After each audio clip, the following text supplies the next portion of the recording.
Jesus Christ. Fucking hell, man. I'm finished.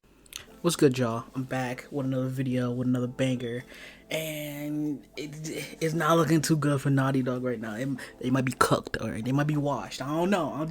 I don't know. So if you haven't heard, they recently came out yesterday. Well, the time of my season might be 2 days ago, but they recently came out and said that they're canceling their Last of Us online multiplayer game that they were developing on, and it kind of raised a lot of eyebrows to a lot of people. And so what raised a lot of eyebrows was the statement that they released, and the statement was like, okay, I'm going to post on the screen here so you can see what I'm talking about.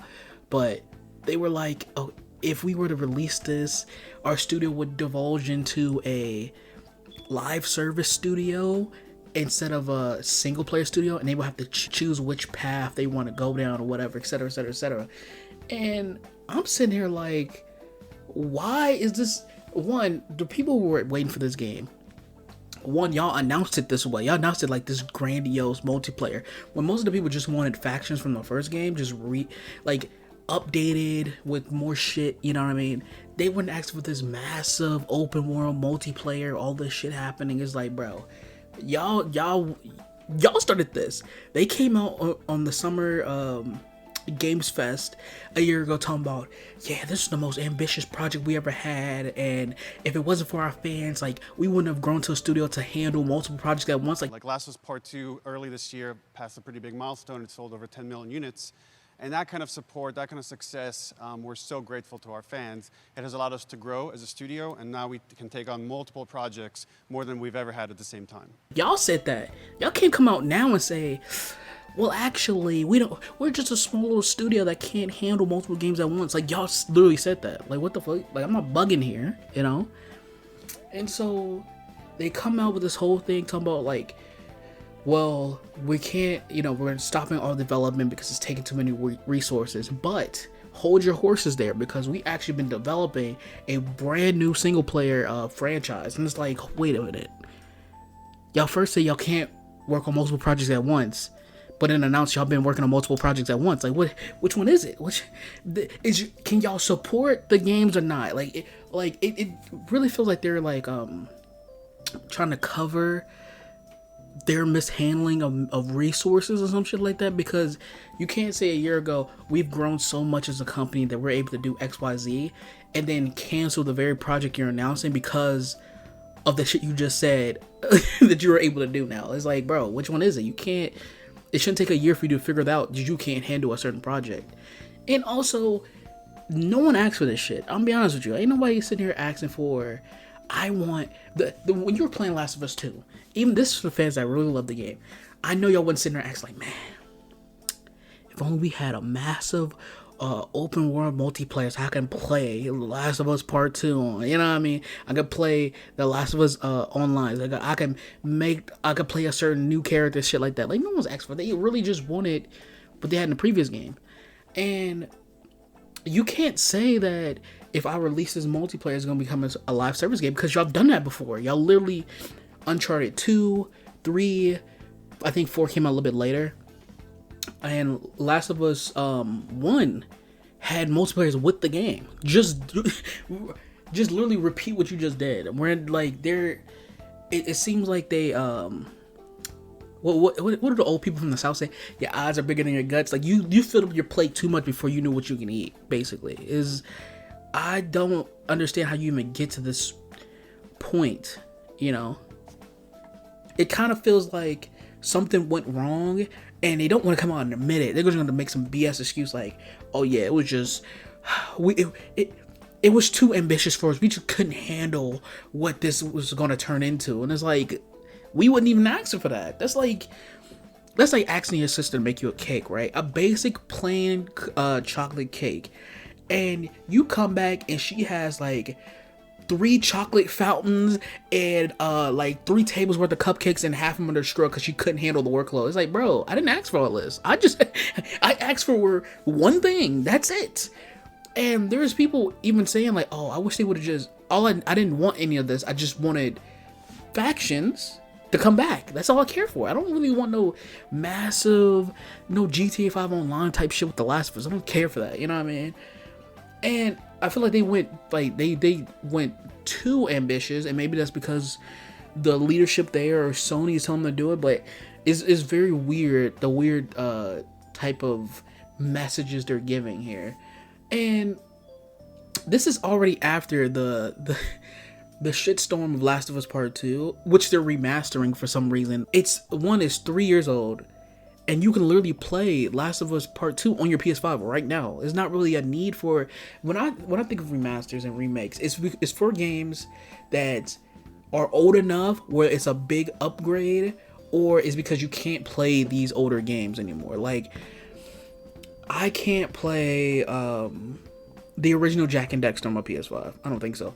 But if they do like a whole trilogy remaster and bring it to PS5, okay, that's worth me paying for.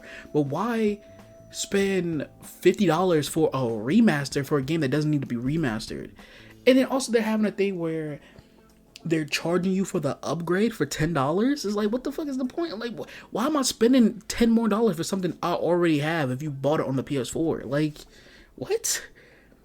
And they try to justify it by giving you a new mode, which is dead ass just what God of War gave us with the roguelike mode, where like you battling through different levels and you're getting gear and shit like that. But God of War gave us that for free. So why? Like, I don't understand why I even pay for this. You know what I mean? If other studios are giving it to me for free, and then I don't have to pay an extra amount of money for it. I feel like Naughty Dog, this, ever since they came out and said, we're not going to be working on Jak and Daxter games anymore. We're going to focus on realistic storytelling and all that shit with like dark and depressing games and shit. It's like, y'all only put out like what, one game every 5 years or so, you know? They've been developing like, obviously the online, but since they're saying they're developing another single player, it's like now people are starting to see like, okay, y'all not putting out anything, and the stuff y'all do put out, it's not really all that. Minus what people say with the whole part 2 shit, with all that drama, putting that to the side.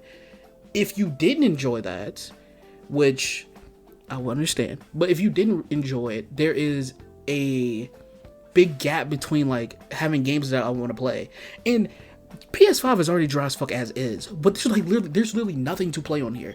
If I already have Spider-Man, I already have God of War. Only game I got on here is Red Dead Redemption 2, fucking the Saints Row game, that was dog shit. There is nothing in the future that we know of other than like what, Wolverine that's coming out, that's I don't really care for. It's like they haven't announced anything. There's no like thing for me to look forward to or justifying me buying this fucking thing. And they're talking about how they're gonna release a PlayStation 5 Pro for $600. Y'all ain't got shit for the base PS5. So what am I buying a Pro version for? Like what? Yes, graphics are pretty, but if you ain't got shit to play on, or the only thing you can play on is like fucking 5-year-old games that you're not gonna see an improvement on, what's the point? You know? Sony has been, I don't know what the fuck Sony's on, honestly. They just been on some bullshit lately with the whole thing. Now Jim Ryan stepping down, aka he got fired. Some shit is shaking over there, and I'm just happy to have a PC so I can play fucking the Game Pass on or whatever, and I don't have to worry about waiting to spend $70 for a 20-hour experience, you know. But yeah, we're gonna wait and see how this whole thing shakes up. If this new, because I'm assuming when they say a new single player title, I'm thinking they're a new franchise that isn't Uncharted or Last of Us. They're gonna be on thin ice. So whatever shakes, if this shit flops, they might be cooked. I'm not gonna say they're gonna like shut down the studio. That's fucking insane. But let this shit come on and bomb. We really gonna be starting looking around. People are already looking around. They're like looking around the room to see what's cracking. But like at this point, we're gonna put out a APB. we gonna be really searching to fall off the studio because it's crazy right now. It's like we're on the what did Juan say in Doctor Strange? We're on the precipice. Of this shit, of this fall off. It's gonna be crazy. Historic fall off. Look at Jabari Parker. If you know, you know. You know what I mean? But yeah, that's all I got, man. I'm just here chilling killing, you know. Hopefully some big news come out for PlayStation soon or whatever, or some, you know, gameplay reveals for shit we've been waiting on. Honestly, I don't think we're even gonna see fucking Wolverine for till 2026, because the way they were talking about it, they just started writing on the shit. It's like, bro, why y'all announce something y'all didn't even start writing on? You know what I mean? Like, what's the point? Whatever. But that's all I got. If you like this, hit the like button, subscribe, and share. And yeah, I'm out of here. Peace out.